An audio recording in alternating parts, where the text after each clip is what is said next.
Olá, graça e a paz do nosso Senhor Jesus Cristo.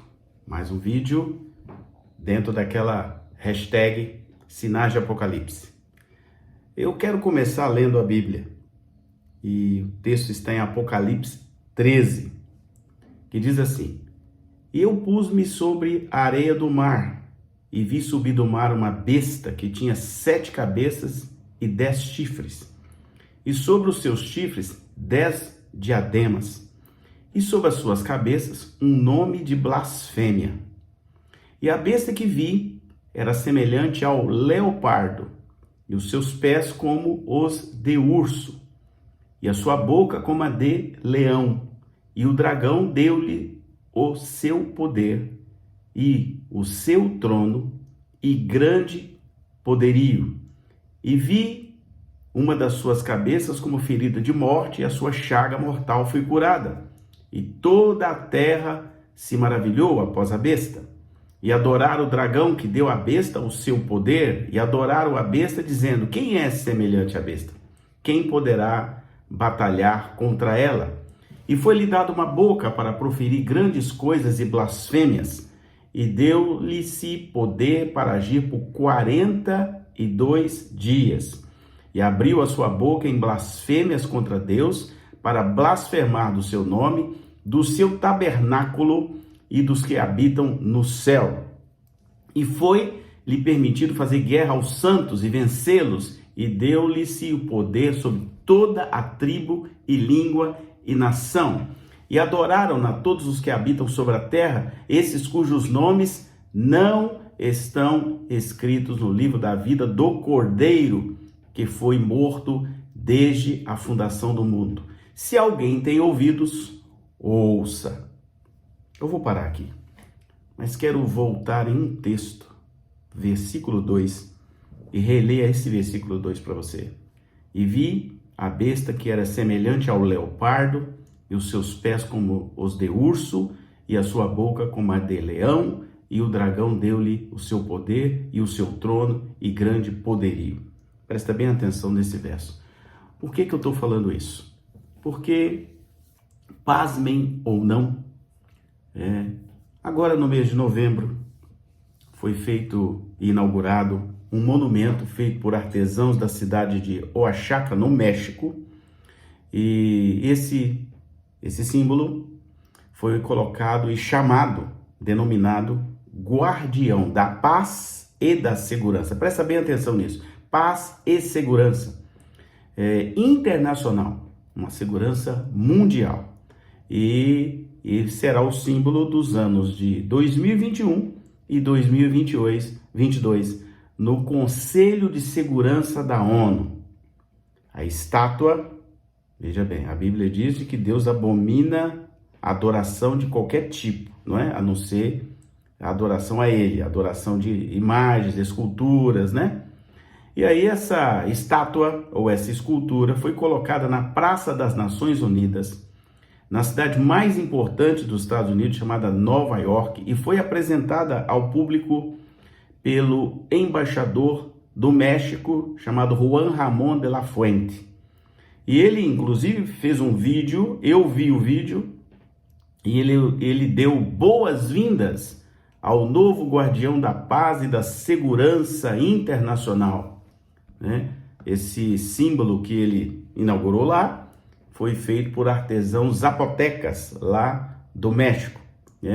Ele disse que a escultura ela é uma arte folclórica mexicana, colorida, e é uma criatura fantástica, feita de madeira da árvore de copal e papel machê, e a estátua enviada às nações é feita toda em madeira.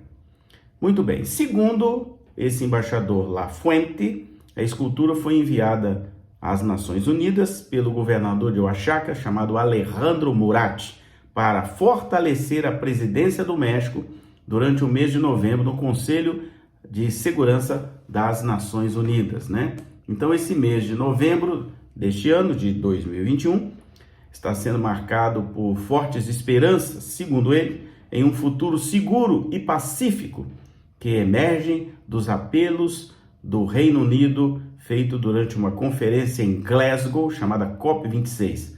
Glasgow fica na Escócia, para que os líderes mundiais, presta bem atenção na sutileza, os líderes mundiais entrem em um consenso favorável quanto à segurança e à paz das futuras gerações. Então, essa estátua, já está lá na praça em Nova York, e ela é bastante interessante porque ela mostra uma cara de leopardo, assim, uma mão parecendo leão, umas asas, um rabinho de dragão. Então a gente vai ver uma alusão clara, objetiva, direta à chamada besta, que está definida, está escrita e foi deixada pelo discípulo João quando ele estava na ilha de Patmos, e recebeu direto de Jesus essa revelação. Então, para nós que somos cristãos, isso é, mais uma vez, uma marca exatamente de um conselho que representa todas as nações do mundo, onde a gente percebe a sutileza, o jeito bem sutil, manipulador, que esse anticristo tem feito sobre toda a terra. Porque a gente sabe, eu fiz um vídeo recentemente sobre isso aí, que o próprio João, escrevendo as cartas dele, ele alertou sobre o espírito de anticristo, que é o espírito que nasce de Satanás e governa demônios, e estes, por sua vez, influenciam pessoas que não têm a marca da promessa, que não têm Jesus Cristo. E aí, esse anticristo, que é um demônio que tenta substituir a Cristo e vai fazer até grandes feitos, para enganar até mesmo os escolhidos de Deus, conforme está na Bíblia. Eu estou citando aqui apenas Bíblia, Então, ele é retratado nessas epístolas que João escreveu, presente no Novo Testamento, quando ele vai dizer assim, 1 João 2,18, ele diz assim: filhinhos, esta é a última hora, e como ouvistes que vem o anticristo, já se tem levantado muitos anticristos, pelo que conhecemos que é a última hora.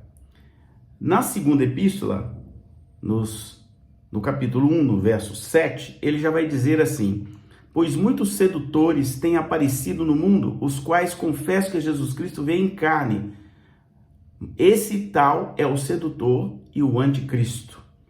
E ele diz também, na primeira epístola de João, capítulo 2, verso 22, vai dizer assim: quem é o mentiroso, senão aquele que nega que Jesus é o Cristo? O anticristo é aquele que nega o Pai e o Filho, E ele vai dizer mais ainda, 1 João 4, versos 2 e verso 3.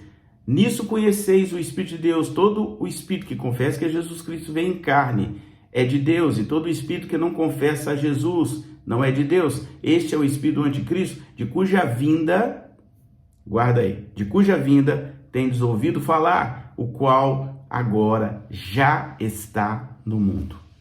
Muito bem, então João, nas suas cartas proféticas, depois em Apocalipse, que esse livro é chamado de Revelação, ele faz uma alusão clara a esse anticristo, Então, nós precisamos estar atentos. Eu gosto muito de lembrar Noé. Qual a grande característica de Noé? Noé soube interpretar os dias naquele tempo dele. Ele soube perceber o que Deus queria fazer.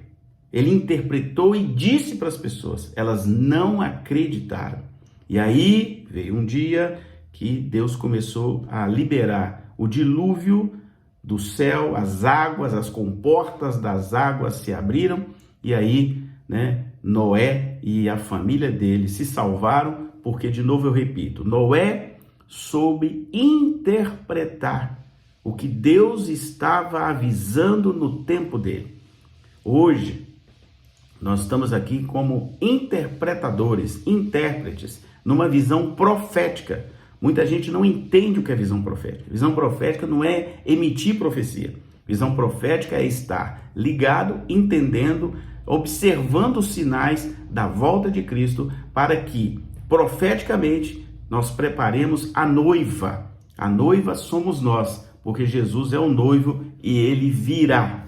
Então, olha, vou lembrar outro texto para vocês. 2 Tessalonicenses 2, de 7 a 10, vai dizer assim: pois o mistério da iniquidade já opera. Está claro, ele já está operando. Somente até que seja removido aquele que agora o detém. Então será revelado o iníquo, a quem o Senhor Jesus matará com o assopro da sua boca e destruirá com a manifestação da sua vinda.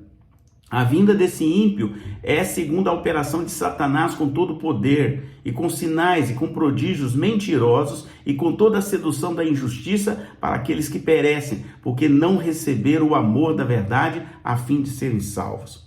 Então quem Satanás vai operar? Em quem não é salvo, em quem não crê em Jesus, ou em quem conhece Jesus, mas não está devidamente compreendendo que é preciso buscar a santificação nele. Então, veja bem, Mateus 24, de 23 e 24, vai dizer assim: então, se alguém vos disser, eis aqui o Cristo, ou ele ali, não acrediteis, porque se hão de levantar falsos cristos e falsos profetas, e mostrarão tais sinais e milagres que, se for possível, enganariam até os escolhidos. Então, Marcos também, o Evangelho de Marcos, vai também falar algo muito parecido. Marcos 13, 21 e 22. Então, se alguém vos disser, eis aqui o Cristo, ou ei-lo acolá, não acrediteis. Levantar-se-ão falsos cristos e falsos profetas, e farão milagres e prodígios para enganar os eleitos, se possível fora. E aí eu quero também lembrar um texto que está em 2 Tessalonicenses, um texto que Paulo escreveu, capítulo 2, versos 1 e 4. Quanto à vinda do nosso Senhor Jesus Cristo e a nossa reunião com ele, não vos rogamos, irmãos, que não vos movais facilmente do vosso modo de pensar. Nem tão pouco vos perturbeis, nem por espírito, nem por palavra, nem por epístola, como enviada de nós, como se o dia do Senhor estivesse já perto. Ninguém de modo algum vos engane, porque o dia não chegará sem que venha primeiro a apostasia e seja revelado o homem da iniquidade, o filho da perdição, aquele que se opõe e se levanta contra tudo que chama Deus ou é objeto de adoração, de sorte que se assenta no santuário de Deus, ostentando-se como Deus. Então, é mais uma orientação de Paulo com relação aos últimos dias, a esses dias em que o governo da terra será o governo do anticristo, será um governo opositor a Deus. E nós temos diversos sinais. Aqui, nesse canal, se você se atentar, eu fiz vários vídeos falando sobre isso. Várias coisas estão acontecendo no mundo e indicando para esse governo do anticristo. Mas são muitos sinais. Você precisa ficar atento, estar preparado, porque breve virá Jesus. Maranata, porque breve virá Jesus. Os sinais estão evidentes. Cada dia vai ser mais difícil professar a fé em Jesus Cristo. Todo mundo está conspirando contra os valores da Bíblia, contra os valores cristãos. E o pior, a pior parte, que eu fico mais estupefato, é quando eu vejo crentes que se dizem crentes, que se dizem conhecer a Bíblia, cair facilmente no engodo do anticristo, defendendo verdades que não são verdades, defendendo a linguagem política do anticristo, porque o anticristo será um governo, ele será um governo na terra, não o governo de Deus. E isso já está claro, ele vai até mesmo assentar-se no santuário, ele será um governo, e com certeza a ONU, que representa as Nações Unidas, estará sendo enganada por este governo de anticristo. Por isso que nós já estamos vendo os sinais. Então essa estátua que você viu aí na capa, né? Eu vou deixar a imagem dela no final do vídeo. Você fica atento, porque ela é exatamente uma alusão clara, inequívoca, sem nenhuma dúvida, da besta que irá emergir do mar. É um simbolismo, claro, é um simbolismo, né? É um simbolismo de Deus explicando que naqueles dias haverá um demônio, né? Haverá uma besta que vai emergir do mar para proferir blasfêmias contra o próprio Deus. Que Deus te abençoe, fique atento, fique ligado e esteja sempre firme com seus passos, a sua mente, o seu coração em Jesus Cristo, em Deus, no Espírito Santo. Que Deus te abençoe em nome de Jesus.